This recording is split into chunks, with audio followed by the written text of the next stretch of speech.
दुपारचे 11:30 वाजलेले आहेत. घरी मी एकटीच आहे कारण आर्विक स्कूलमध्ये आणि मंदार ऑफिसमध्ये आहे. आणि थंबनेलवरून तुम्हाला समजलंच असेल, आजच्या ब्लॉगमध्ये कुठली रेसिपी नाहीये किंवा इन्फॉर्मेटिव्ह ब्लॉग नाहीये. पण आजचा ब्लॉग माझ्यासाठी फार स्पेशल आहे कारण हल्ली युट्यूबचा जो क्रायटेरिया आहे 1000 सबस्क्रायबर आणि 4000 आवर्सचा तो मी कंप्लीट केलेला आहे. हा कंप्लीट करण्यासाठी मला एक साधारणतः 1.5 वर्ष लागलेला आहे. जेव्हा मी दुबईला राहायला आले त्यावेळी मी युट्यूब चॅनल स्टार्ट केलं होतं. तेव्हापासून आजपर्यंत 1.5 वर्ष साधारण झालेलं आहे, ज्यामध्ये आता माझे 1000 सबस्क्रायबर्स झालेले आहेत. आणि जे आर्स असतात ना ते माझे फार आधीच झाले होते. आता आय थिंक 5500 क्रॉस झालेले आहेत. आणि हे सर्व 218 ब्लॉग्स मध्ये कंप्लीट झालेलं आहे. म्हणजे त्यातले काही शॉर्ट्स आहेत. तर काही जणांच्या केसमध्ये 1000 सबस्क्रायबर्स जे असतात ते फार लवकर होतात, तर काही जणांच्या केसमध्ये थोडे उशिरा होतात. तुमचे किती आउटपुट आहे, तुम्ही काय प्रकारचं कंटेंट टाकताय, शिवाय कोणता टॉपिक आहे आणि अशा बऱ्याचशा गोष्टी मॅटर करत असतात. शिवाय युट्यूबचे वेगवेगळे कंडिशन्स असतात, टर्म्स कंडिशन असतात. तर त्यानुसार आपले व्ह्यूज आणि सबस्क्रायबर्स हे वाढत असतात. त्यामुळेच लागणारा वेळही तसाच असतो. तर आजच्या ब्लॉगमध्ये या 1.5 वर्षामध्ये माझी युट्यूबवरची जर्नी कशी होती ती अगदी थोडक्यात मी तुमच्याशी शेअर करण्यासाठी आजचा ब्लॉग हा स्पेशली केलेला आहे. तर मी जे काही 218 ब्लॉग्स टाकले ना त्यातले 2 ब्लॉग हे माझ्यासाठी खूप खास ठरलेले आहेत. ज्यामधला पहिला ब्लॉग हा दुबईला असताना मी पोस्ट केलेला होता, स्वामींच्या पारायणाचा. भारतात सुद्धा मी स्वामींचं पारायण केलं होतं. त्यानंतर दुबईत मी जेव्हा राहायला आले, युट्यूब चॅनल स्टार्ट केलं होतं, तेव्हा सुद्धा दत्त जयंतीला मी स्वामींचं पारायण केलं होतं. त्यावेळी माझी तब्येत सुद्धा खूप खराब होती, खूप जास्त विकनेस होता. बहुतेक स्वामी माझी परीक्षा घेत असतील, पण तशा परिस्थितीत सुद्धा मी पारायण पूर्ण केलं होतं. आणि त्याचं फळ सुद्धा स्वामींनी मला खरंच खूप छान दिलं. कारण सांगू का, तो ब्लॉग 18,000 व्ह्यूज, आता मला माहित नाही आणखी वाढला असेल, पण ज्यावेळी मी आता शेवटचं पाहिलं होतं तर 18,000 व्ह्यूज त्या ब्लॉगने कंप्लीट केले होते. त्यावेळी माझे सबस्क्रायबर्स खूप चांगल्या नंबर्सने वाढलेले होते. आणि दुसरा ब्लॉग म्हणजे काही दिवसांपूर्वीच मी पोस्ट केलेला उकडीच्या मोदकाचा ब्लॉग, तो सुद्धा 18,000 व्ह्यूजने क्रॉस झालेला आहे. आणि पहिला तर त्यासाठी मला तुम्हा सर्वांना धन्यवाद म्हणायचा आहे, कारण तो उकडीच्या मोदकाचा ब्लॉग तुम्हा सर्वांना इतका जास्त आवडला. खूप छान छान कमेंट्स आले तुम्हा सर्वांचे, माझं खूप चांगलं कौतुक केलं, त्यासाठी तुम्हा सर्वांचे खूप धन्यवाद. त्या ब्लॉगच्या निमित्ताने खूप नवीन लोक आता माझ्याशी जोडलेले आहेत माझ्या चॅनलवरती. त्या सर्वांना सुद्धा धन्यवाद सबस्क्राईब केल्याबद्दल आणि वेलकम टू माय चॅनल. आणि त्याच ब्लॉग पासून जे माझे सबस्क्रायबर्स अगदी स्लोली वाढत होते ना, कारण खूप दिवसापासून वाट पाहत होते की, कारण माझे वॉच आज केव्हाच कंप्लीट झाले होते, परंतु सबस्क्रायबर स्लो वाढत होते. तर जितकी कमी होती ती ह्या एका ब्लॉगने भरून काढली. तर तुम्हाला एकूण समजेलच माझ्या या संपूर्ण 1.5 वर्षाच्या 218 ब्लॉग्सच्या जर्नीमध्ये मला जे 2 ब्लॉग्स अगदी फलदायक ठरले ते म्हणजे बाप्पाचे आणि स्वामीचे. त्याच्यामुळे त्यांचा आशीर्वाद असल्यामुळेच मी इथपर्यंत पोहोचलेली आहे. ऑफकोर्स तुमच्या सर्वांचा सपोर्ट, कारण तुम्ही फार आवडीने पाहता, छान छान कमेंट करता, कौतुक करता, त्यामुळे आणखी प्रोत्साहन मिळतं. पण कसं असतं ना, एखादं यश आपल्याला ज्यावेळी मिळतं ना त्यावेळी त्याच्यासोबत चालून येतात त्या भरपूर साऱ्या जबाबदाऱ्या, कारण जबाबदारी वाढलेली असते. तर आता माझं तसंच आहे. त्यांचे चॅनल फार ग्रो झालेले आहे, त्यांच्या तुलनेमध्ये आताशी माझा पहिलाच टप्पा पूर्ण झालेला आहे. पण इथपर्यंत येण्यासाठी सुद्धा मी फार जास्त मेहनत घेतलेली आहे, खूप जास्त. ज्यावेळी आपण एक आई असतो, एक वाईफ असतो आणि घरातल्या सगळ्या गोष्टी हँडल करून आपण हे सर्व करत असतो ना, त्यावेळी ब्लॉग शूट करणं हे जरा सोपं असतं, पण ते एडिटिंग करून पोस्ट करणं थोडंसं कठीण असतं. तर या 1.5 वर्षामध्ये माझी ही जर्नी कशी होती, मी कसं युट्यूब चॅनल स्टार्ट केलं आणि कोणकोणत्या गोष्टी मी फॉलो केल्या ना त्या सुद्धा मी तुमच्यासोबत शेअर करणार आहे. लग्नाच्या आधी आणि लग्नाच्या नंतर कंटिन्युअसली 5 ते 6 वर्ष मी अकाउंट्स फील्डमध्ये जॉब केला होता. आणि मग प्रेग्नन्सीमध्ये मी माझा जॉब स्टॉप केला होता. माझ्या प्रेग्नन्सीच्या 8व्या महिन्यातच कोरोना आला होता. त्यावेळी माझी जी पोटभर होती ती सुद्धा कॅन्सल झाली. त्यामुळे सर्व आम्ही ठरवलं होतं, जे प्लॅनिंग केले होते ते सर्व, तर ते बॅक ऑफ द माइंड थोडंसं खूप लागलेलं होतं. ज्यावेळी आपण प्रेग्नंट असतो त्यावेळी कुठल्याही गोष्टी लगेचच आपल्याला बॉदर करतात. तर त्यातली ती एक मोठी गोष्ट होती माझ्यासाठी की मी स्वतःच्या हाताने डेकोरेशन पासून प्रत्येक गोष्टीचं प्लॅनिंग केलं होतं. अगदी कॅटरर पासून सगळं लागणाऱ्या गोष्टी मी ठरवल्या होत्या स्वतः.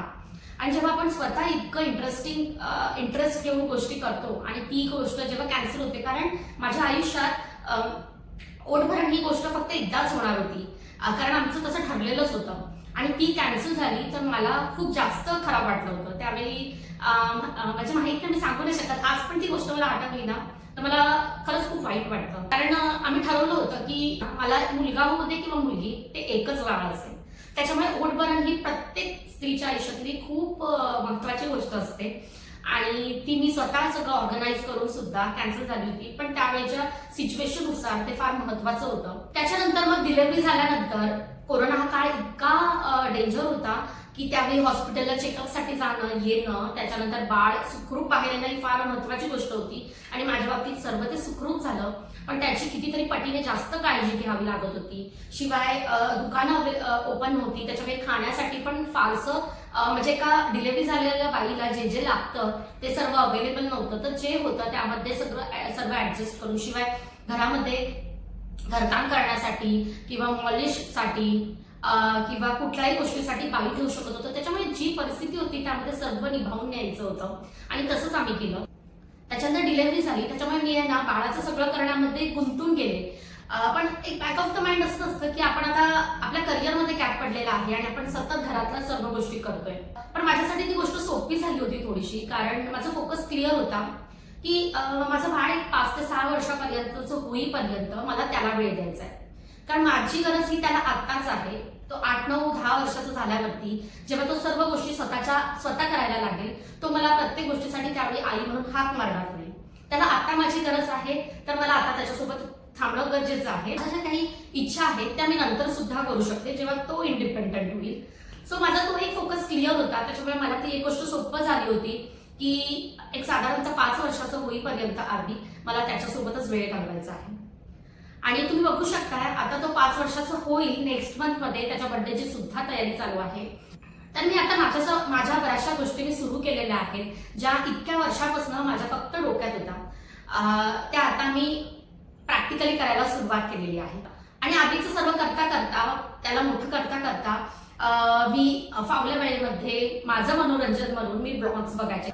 मला असं वाटतं कोरोनाच्या काळातच खूप जणांनी ब्लॉगिंग करायला पण स्टार्ट केली आणि पाहायला सुद्धा स्टार्ट केली. तर त्याचपैकी मी सुद्धा एक होते. आणि मग जेव्हा पण असा वेळ मिळायचा त्यावेळी मी ब्लॉग्स बघायचे, तेव्हा मनामध्ये एक सुरू झालं की हे सर्व आपण सुद्धा करू शकतो. आपल्यामध्ये सुद्धा ज्या स्किल्स आहेत ते आपण युट्यूब चॅनलच्या थ्रू आपण दाखवू शकतो. आपल्याला सुद्धा त्या गोष्टीमध्ये आवड निर्माण होऊ शकते. पण ते विचार करता करता पुन्हा सेम टाइमला हा विचार यायचा, पण ते जर मी स्टार्ट केलं आता तर पुन्हा आर्थिकवरती दुर्लक्ष होणार. कारण की युट्यूब हे चॅनल असं आहे ना की ते टाइम कन्झ्युमिंग आहे. तर सध्या आपण नको. आणि दुबईला राहायला आल्यानंतर म्हटलं स्वतःला की आता बस, स्वतःला कारणं देणं पण बस. आणि आता आर्थिक बऱ्यापैकी छान खेळायला लागलाय, त्याच्या थोड्या गोष्टी करायला लागल्यात. मी त्याच्यावर लक्ष देता त्याच्या गोष्टी करता करता स्वतःचं आता मी काहीतरी सुरू करू शकते. इतके दिवस फक्त जे डोक्यात होतं ते फायनली युट्यूब चॅनल स्टार्ट करून मी सुरू केलं. तर पहिला जो व्लॉग मी दुबईला मॉलला जाताना शूट केला होता. युट्यूब चॅनल स्टार्ट करण्याची जी प्रोसेस आहे त्यापासून पहिला शूट केलेला व्लॉग पोस्ट करेपर्यंत मला 1 आठवडा लागला होता. कारण या 1 आठवड्यात मी सगळं 0 पासून शिकले. त्यावेळी मला असं कोणी जास्त सांगणारं सुद्धा नव्हतं. सो स्वतःच गोष्टी फाइंड आउट करून, सर्च करून स्वतःचं चॅनल ओपन करणं. ऑफकोर्स मंदारची साथ होती, मंदार मदत करायचे. आम्ही दोघं बसायचो, काय काय आहे काय नाही बघायचो. मग त्याच्यानंतर मी एकटीच सर्व हँडल करत होते. सुरुवातीला मी 3 ब्लॉग्स टाकायचे, पण कालांतराने आता सध्या बऱ्याच गोष्टी असतात, त्याच्यामुळे कधी आठवड्याला 2 ब्लॉग्स वगैरे असतात. तर माझी ही जर्नी कशी होती, याच्यामध्ये मी काय फॉलो केलं, तर आहे ना मी कधीच आहे ना आउटपुट काय मिळेल ह्याचा विचार नाही केला या 1.5 वर्षात. कधी माझं 1000 सबस्क्रायबर्स कम्प्लीट होतील, लवकरच होतील किंवा उशिरा होतील, हे माझ्या माइंडमध्ये फिट होतं. पण कन्सिस्टन्सी आणि कंटिन्युटी आपल्याला ठेवायची आहे. आपल्याला पॉज घ्यायचा नाहीये. सुरुवातीला 3 ब्लॉग्स मी टाकायचे. पण आणखी एक गोष्ट मी फॉलो केली, ती म्हणजे की सिम्प्लिसिटी असली पाहिजे. तुम्ही जसे आहात तसं रिअल दाखवा. म्हणजेच काय, प्रामाणिकपणा पाहिजे, हॉनेस्टी पाहिजे तुमच्या ब्लॉगिंगमध्ये. थंबनेल चांगले बनवा, कंटेंट चांगला चूज करा, तर ते चांगलं वाटतं. तर माझे बरेचसे कंटेंट असे असतात की ज्याच्यामध्ये कधीतरी मी एकदमच नॉर्मल टाकते, त्याच्यामध्ये बरेचसे ब्लॉग व्हायरल जायचे नाही. पण एखाद्या कंटेंटला चांगला थंबनेल दिला तर ऑफकोर्स तो ब्लॉग 2000, 1000, 1500 व्ह्यूज क्रॉस करतो. तर त्यावर सुद्धा डिपेंड असतं. बरेच जण दररोज शॉर्ट्स टाकत असतात जास्त व्हायरल होण्यासाठी, पण मी तसं काही केलं नाही. कारण की जसं जमेल ना तसंच मी ब्लॉग्स टाकत गेले. बऱ्याचदा असं होतं की ब्लॉग शूट करतो परंतु तो फोनमध्ये तसाच राहून जातो. कारण मी म्हटल्याप्रमाणे शूट करणं थोडंफार सोपं असतं. कॅमेरा वेळ तेच तर टाइम कन्झ्युमिंग असतंच, पण त्यापेक्षाही ना एडिटिंग करणं खूप जास्त टाइम कन्झ्युमिंग असतं. कारण तुम्हाला सांगते, आधी कसं होतं माहितीये, मी आठवड्यातून 3 वेळा जेव्हा ब्लॉग टाकायचे त्यावेळी मला माहित होतं आज मी ब्लॉग शूट केलाय तो मी पुढच्या 2 दिवसात एडिट करून पोस्ट करायचे, लगेचच नेक्स्ट ब्लॉग मी शूट करायचे. हे माझं एक रुटीन होतं. मग मी एडिटिंगसाठी ना रात्री सुद्धा बसायचे, कधी 2 वाजेपर्यंत 2:30 वाजेपर्यंत. कारण एकदा तुम्ही एडिटिंगला बसलात ना तर 3 ते 4 तास आरामात निघून जातात तुमचे. आता तसं नाहीये, कारण आता सिच्युएशन चेंज झालेली आहे. आरबीचं स्कूलिंग स्टार्ट झालेलं आहे, त्याच्यामुळे रात्री बसू शकत नाही एडिटिंग करायला उशिरापर्यंत, कारण नेक्स्ट डे स्कूल असते. पण तरी सुद्धा साधारणतः 12:30-1 वाजेपर्यंत मी कधीतरी बसून पूर्ण करते. आता कसं होतं माहितीये, बऱ्याचशा गोष्टी माइंडमध्ये आहेत. इव्हन आता 1000 सबस्क्रायबर्स कंप्लीट झाल्यानंतर सुद्धा मी म्हटल्याप्रमाणे खूप रिस्पॉन्सिबिलिटीज वाढलेल्या आहेत. म्हणजे यशाचा आनंद जितका वाढतो ना तितकंच दडपण सुद्धा वाढतं, कारण समोरच्यांना आपल्याकडनं आता भरपूर अपेक्षा असतात. चांगलं काहीतरी दाखवेल अक्षया, छान छान काहीतरी दाखवेल असं ऑफकोर्स वाटणार. तर सध्याच्या सिच्युएशन मध्ये ना माझ्या माइंडमध्ये खूप गोष्टी चालू आहेत. कधी कधी त्यामुळे थोडंसं डिप्रेस व्हायला पण होतं.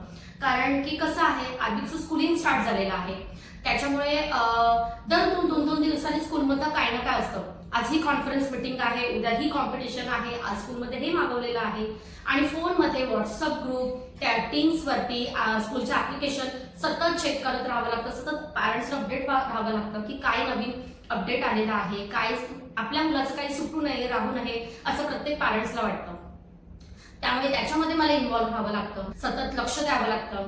शिवाय दोघांच्या टिफिनला काय द्यायचंय, नाश्त्याला काय करायचं आहे, लंचला, डिनरला, या सगळ्या गोष्टी प्रत्येक स्त्रीच्या मनात असतात. शिवाय ब्लॉग बनवायचा आहे, कुठल्या कंटेंटवरती बनवायचं आहे, त्याचं एडिटिंग कधी करू, तो पोस्ट कधी करू, या सर्व गोष्टी. छोट्या मोठ्या जे काही फ्रेंड सर्कलमध्ये ऑर्डर्स देते, कोणत्या ऑर्डर्स आलेल्या आहेत, त्याचं सर्व सामान घरात आहे का, काय आणायचं आहे, कधी ती ऑर्डर डिलिव्हर करायची, असंख्य गोष्टी डोक्यामध्ये सध्या चालू आहेत. त्याच्यामुळे वेळ स्वतःसाठी अजिबात काहीच मिळत नाही. पण म्हणतात ना की माइंड बिझी राहिलं ना तर ते तितकंच चांगलं असतं, कारण फ्री राहिलो तर थोडंसं निगेटिव्ह होऊन जातं माइंड. आणि मी सुद्धा हा फेज एन्जॉय करते की माझ्याकडे करण्यासाठी बऱ्याच गोष्टी आहेत. आणखी तुम्हा सर्वांना एक रिक्वेस्ट करेन, आणि आता कनेक्टेड झालेले जे नवीन सबस्क्रायबर्स आहेत, जे मला आता पाहतायत त्या सर्वांना सुद्धा, की या आधीचे ब्लॉग सुद्धा पहा. ज्यावेळी मी आधी दुबईला राहत होते तर तिथले बरेचसे छान छान स्पॉट मी कव्हर केलेले आहेत, त्याबद्दल बऱ्याचशा गोष्टी मी एक्सप्लेन केलेल्या आहेत.